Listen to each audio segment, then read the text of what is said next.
Dragon একটি বিদেশি ফল। এটি আমাদের দেশে প্রচুর পরিমাণে আবাদ হচ্ছে এবং এখন বর্তমানে এটি বেশ চাহিদা রয়েছে। ড্রাগন কেন খাবেন? ড্রাগনে প্রচুর পরিমাণে অ্যান্টিঅক্সিডেন্ট এবং প্রেশার নিয়ন্ত্রণ, ডায়াবেটিস নিয়ন্ত্রণে এটি গুরুত্বপূর্ণ ভূমিকা পালন করে। তাই আপনিও চাইলে আপনার ছাদ বাগানে এইভাবে ড্রাগন চাষ করতে পারেন এবং ছাদেরও সঠিক ব্যবহার করতে পারেন। এছাড়াও যারা বাণিজ্যিকভাবে ড্রাগন চাষ করতে চান তারা বাণিজ্যিকভাবে ড্রাগন চাষ করতে পারেন, কারণ বাজার চাহিদা ভিত্তিতেই আমাদের দেশে ড্রাগন চাষ করা হচ্ছে এবং প্রচুর পরিমাণে আবাদও হচ্ছে।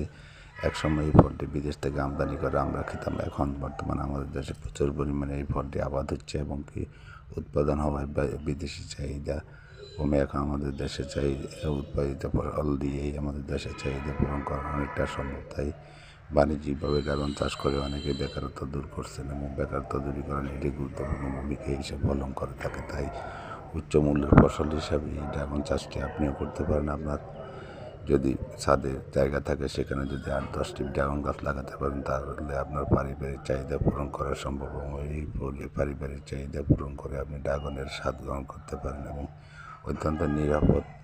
কিছু লোক মাঝখান দিয়ে টনিক ব্যবহার করে ড্রাগনের উপর বিতর্ক সৃষ্টি করেছিল। এই টনিকটি আসলে শরীরের জন্য তেমন একটা ক্ষতিকর না, কিন্তু আমাদের দেশের বাজার দুর্বল করার জন্য আমাদের উৎপাদিত ফসলের ন্যায্য মূল্য যাতে কৃষক না পায় সেই দিকে খেয়াল করে অনেক অসাধু ব্যবসায়ী এই জিনিসটি করেছিলেন।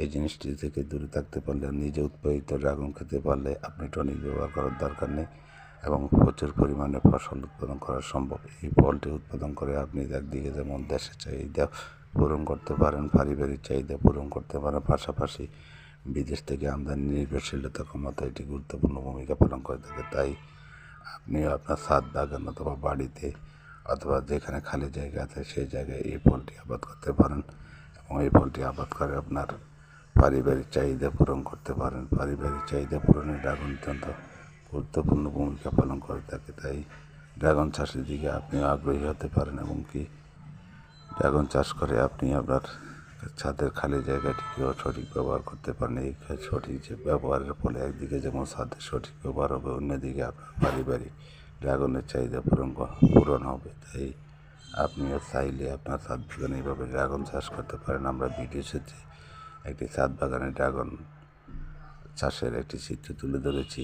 এই চিত্রটি যদি আপনাদের ভালো লেগে থাকে, এছাড়াও আমাদের ইউটিউব চ্যানেলেও ড্রাগন চাষের উপর বিস্তারিত রয়েছে, আপনি চাইলে সেখান থেকে ড্রাগন চাষ সম্পর্কে জানতে পারেন এবং আগামীতেও এরকম ড্রাগন চাষ নিয়ে আর নতুন নতুন ভিডিও নিয়ে আপনাদের সামনে হাজির হবো। আপনাদের উৎসাহ এবং ভালোবাসা পেলে, আপনাদের উৎসাহ এবং ভালোবাসাই আমাদের কাম্য এবং এই উৎসাহ এবং ভালোবাসা নিয়ে আমরা সামনের দিকে এগিয়ে যাচ্ছি। তাই আপনাদের অনুপ্রেরণা অত্যন্ত দরকার। যদি ভিডিওটি ভালো লেগে থাকে লাইক কমেন্ট